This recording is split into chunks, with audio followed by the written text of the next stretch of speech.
On EMI technology solutions limited, on EMI से समझ में आता है कि ये कुछ लोन से रिलेटेड है। यस, ये कंपनी एक tech driven personal loans, unsecured loans देने वाली एक बड़ी कंपनी है। हालांकि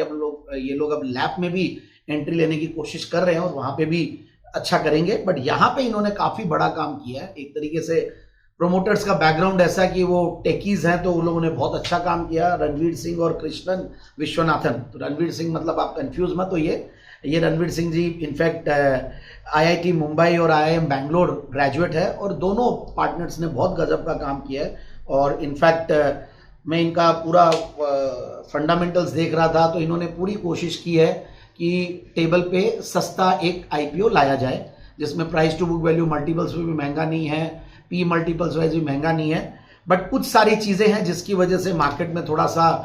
जो पर्सनल लोन्स देने वाली, माइक्रो फाइनेंस वाली कंपनियां, जो अनसिक्योर्ड लोन्स देने वाली कंपनियां, उनको आजकल वो वैल्यूएशन नहीं मिल रही है। और हमने देखा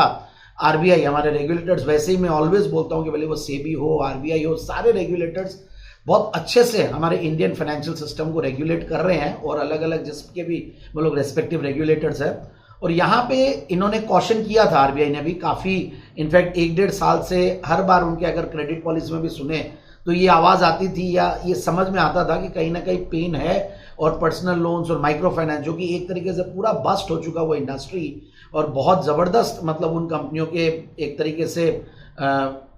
एनपीएस बढ़े हैं, और यहाँ पे भी एनपीएस है, ऐसा नहीं है, बट पर्सनल लोन्स देने वाली कंपनी है, 1.25 करोड़ कस्टमर्स के लगभग बनाने वाली एक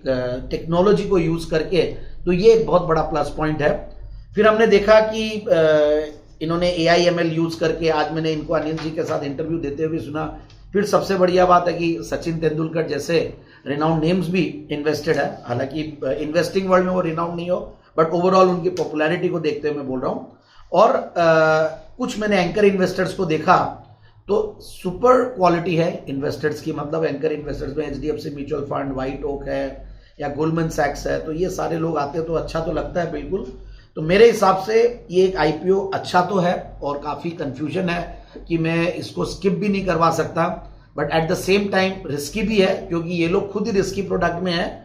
तो फंडामेंटल्स अच्छे होते हुए, ग्रोथ नंबर्स अच्छे देखते हुए, काफी सारे स्ट्रेंथ्स भी है, उसमें भी कोई दो राय नहीं है। तो